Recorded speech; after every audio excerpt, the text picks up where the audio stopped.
माननीय प्रधानमंत्री जी ने के सामने हिमाचल प्रदेश की सरकार ने एक प्रेजेंटेशन रखी। चीफ सेक्रेटरी महोदय ने प्रेजेंटेशन रखी। दिल्ली के अधिकारी थे, भारतीय जनता पार्टी के सांसद के सदस्य थे और हमारी सरकार नेता प्रतिपक्ष थे, भारतीय जनता पार्टी के अध्यक्ष थे, हमारे डिप्टी चीफ मिनिस्टर, स्पीकर महोदय, एग्रीकल्चर मिनिस्टर, हमारे आयुर्वेदा मिनिस्टर और लोकल एमएलए केवल सिंह कोठारी जी सब शिफ्ट करके देना चाहता हूँ, तो वो मुख्यमंत्री के रूप में क्या केंद्रीय मंत्री के रूप में भी वो नहीं दे पाएंगे। तो इसका मतलब हुआ कि उस कानून को परिवर्तन करना पड़ेगा और आपदा प्रभावित परिवारों के लिए वन भूमि में जो हिमाचल प्रदेश की राज्य सरकार ने मांग की है कि 1 बीघा जगह दी जाए, कम से कम 1 बीघा जगह दी जाए, उसमें कानून में परिवर्तन करना पड़ेगा। उसकी प्रेजेंटेशन हमने दी की टीम्स आई है।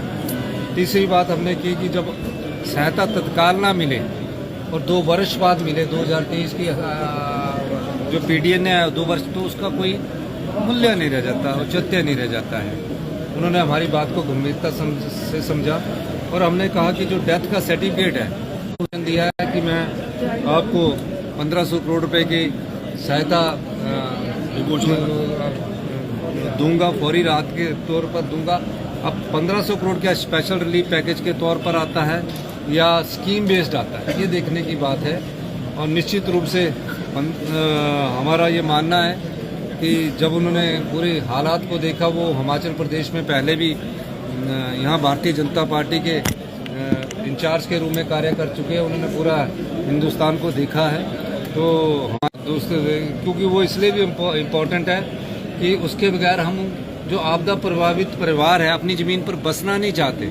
वो कहते हैं कि हमारी ज़मीन ले लो, लेकिन हमको वन भूमि में कहीं 1 बीघा जहाँ कोई पेड़ नहीं लगा वहाँ सेब की कांगड़ा पठानकोट से एक मनाली के लिए जो भूभुजोड़ टनल बन जाए, तो सीधा मनाली के लिए एक टनल बनकर जो कांगड़ा से जोड़ा जा सकता है। और जब कभी भी मनाली कभी भी बंद नहीं होगा, अभी तो ये बंद हो जाता है, कंप्लीट बंद हो जाता है। इस प्रकार की बात की और हमने कहा कि एडिशनल बोरिंग 2% हमें दी जाए ताकि हमारी जो आर्थिक स्थिति है उस स्थिति को हम पार किया जा सके। इस दृष्टिकोण से हमारी कई मुद्दों पर बात हुई है। प्रधानमंत्री जी ने कहा है कि हम उस पर गंभीरता से विचार करेंगे।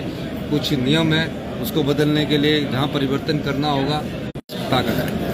अगर असेंबली में लाना होता तो हमने असेंबली में अभी ला दिया होता, ये पार्लियामेंट के पास था। जिन लोगों की आपदा में मृत्यु हुई है उन लोगों के लिए क्या कुछ? देखिए, जिन लोगों की आपदा में मृत्यु हुई है, हिमाचल प्रदेश की सरकार ने एक स्पेशल रिलीफ पैकेज घोषित किया है। उसके तहत प्रधानमंत्री आवास योजना के तहत तो 1,30,000 रुपया मिलता है, लेकिन हमने कहा 1,30,000 में घर नहीं बनता है।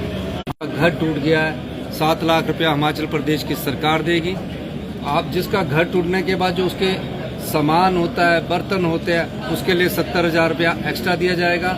जिसका पशु चला गया, भैंस चलेगी, अपने लोगों के लिए, हिमाचल प्रदेश के लोगों के लिए घोषित किया है। सर, क्या लग रहा है प्रधानमंत्री जी ने भी 1500 करोड़ देने की घोषणा की है, हिमाचल सरकार भी कर रही है, प्रधानमंत्री ने कुछ अन्य राज्यों ने भी जो उन्होंने अभी कहा उसके बाद का अगला कि मैं तत्काल 1500 करोड़ रुपए देने की घोषणा करता हूँ। अब किस रूप में आता है ये देखना।